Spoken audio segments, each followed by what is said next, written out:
Welcome to the Sailing Doodles Top 10 Islands we've sailed to. This is part 2. We'll be counting down the islands from 5 to 1. Keep in mind, due to Hurricane Irma, a lot of these islands have been completely devastated, and they really could use your support. So you can do just a quick Google search on your favorite charity to help them out, and I'm sure it would be much appreciated.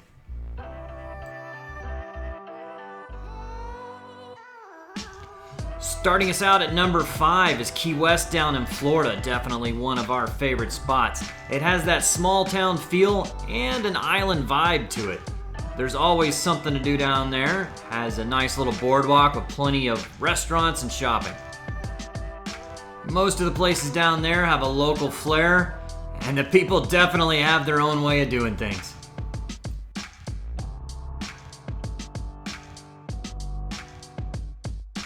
The best way to get around the island is by bicycle. You can rent them pretty cheap by the day or by the week, and you can get around the whole island in a matter of 20 or 30 minutes.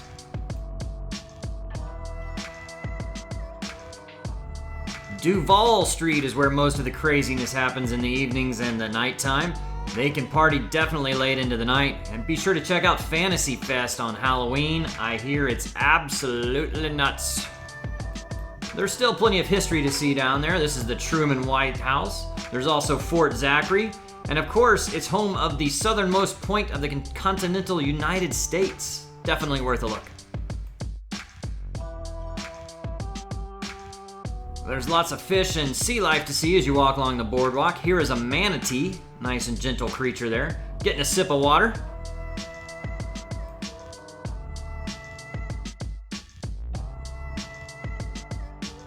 And Key West has some pretty decent beaches too.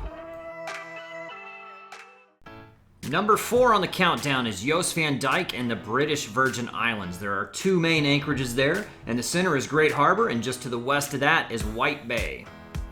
This is White Bay. It's home of some just gorgeous water and white sand beaches.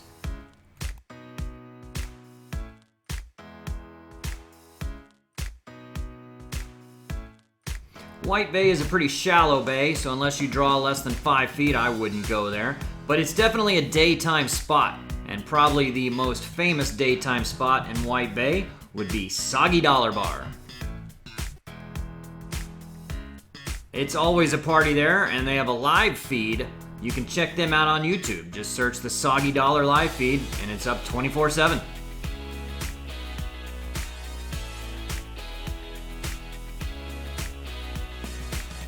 There's definitely a lot of relaxed people and some good vibes on the beach there.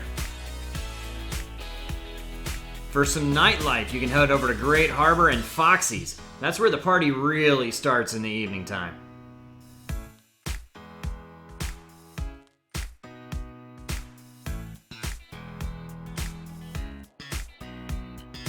And while you're there, you can have dinner at one of our favorite spots, which is Corsairs. The food is absolutely fantastic, and the staff are super friendly.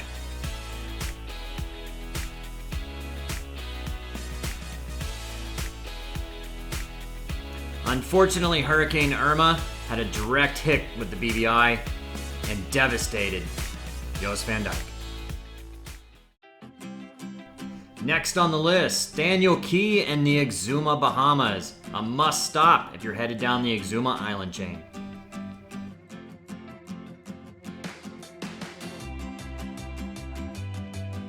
Staniel Key has a pretty big and friendly cruising culture and even hosts a couple regattas every year.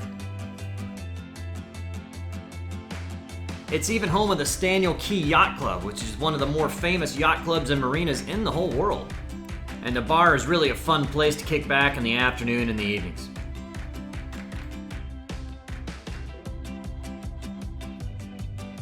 Just across the way is the world famous Pig Beach. Although they made a few changes now they have some troughs where you feed them instead of feeding them by hand, but it's still a pretty cool place to see the pigs out there swimming in the ocean.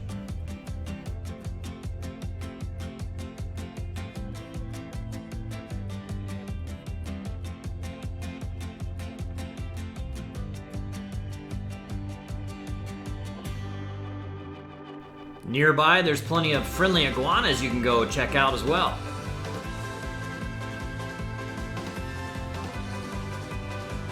And just a short dinghy ride away over at Compass Key, you can swim with the tame nurse sharks. Definitely a treat there.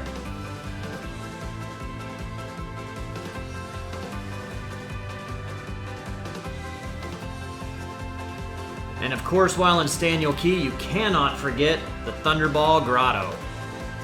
My favorite way to enter is through the hole in the top. Just jump right in. They actually filmed the movie James Bond Thunderball here. That's how it got its name. And it's definitely just absolutely gorgeous inside.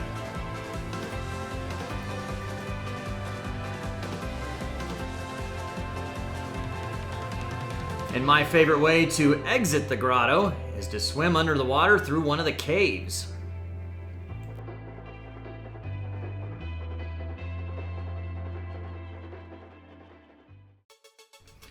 The runner-up on our list is just off the east coast of Puerto Rico. It's the island of Culebra, part of the Spanish Virgin Islands. Although the water in the bay is not some of the prettiest compared to other islands, the island itself definitely is. It's a quaint little town with tons of friendly people, lots of great restaurants and bars, and it's not too touristy. Be sure not to overlook Culebra if you're headed down to the Caribbean. Probably the most famous spot in Culebra is Flamenco Beach, rated as one of the top beaches in the world. And here's why. Just absolutely crystal clear water and a fantastic large white sand beach.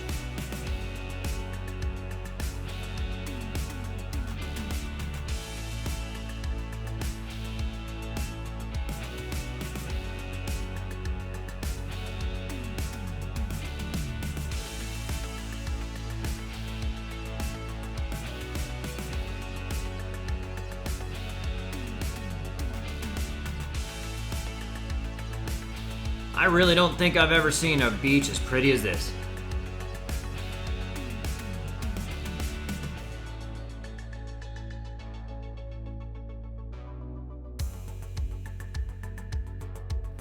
The military used to use the beach for target practice, and there's even a few tanks still left on the beach.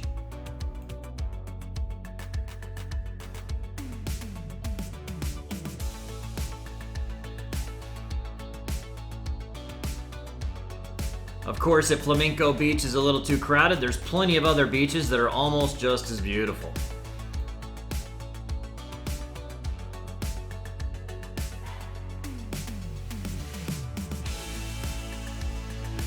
There's plenty of good restaurants and bars with a great view of the water, and the people are just super friendly.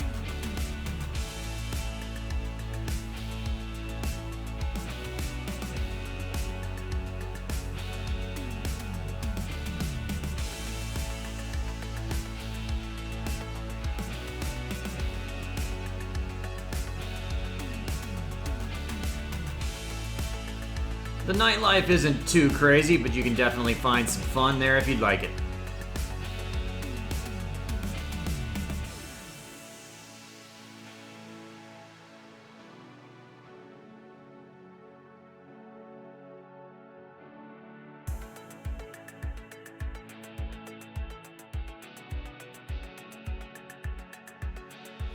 Unfortunately, Culebra was in the direct path of Irma also, and they're hurting down there, guys. Coming in at number 1 on our countdown is Virgin Gorda of the British Virgin Islands. It is absolutely the most beautiful place I think I have ever seen.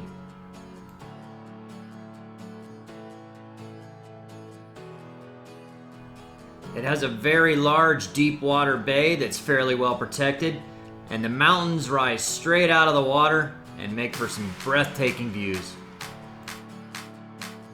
This is the Bitter Inn Yacht Club. It's absolutely gorgeous, some great restaurants and bars. You can rent rooms there, and some super friendly people.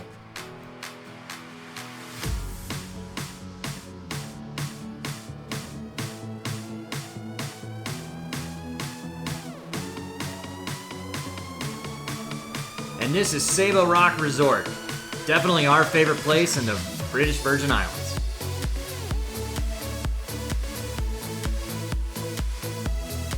You just won't get views like this anywhere else.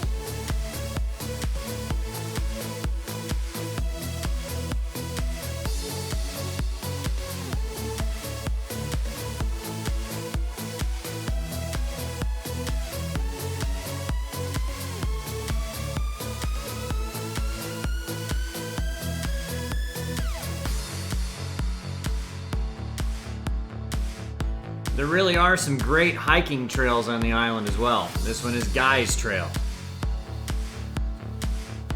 It's a pretty steep climb to the top, but it's definitely worth it when you see the views up there.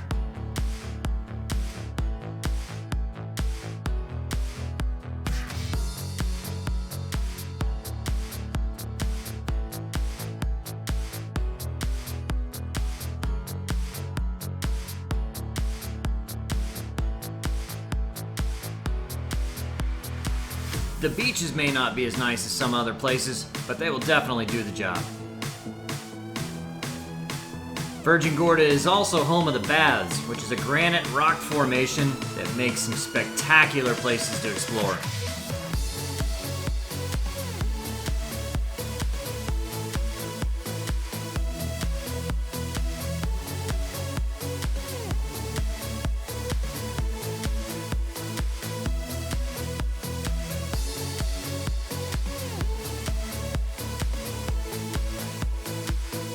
You actually have to tie up your dinghy pretty far out and swim in, so be prepared to do that, but it's worth it for sure.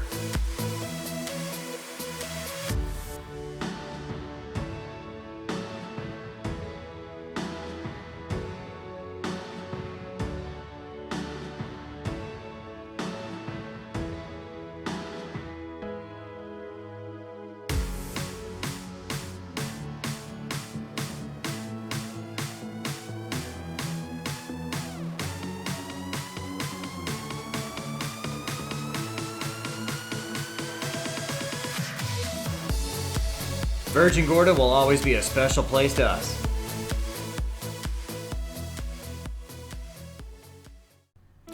Unfortunately, Virgin Gorda was absolutely gutted by Hurricane Irma, and who knows how long it'll be until it gets back to its former greatness, if ever.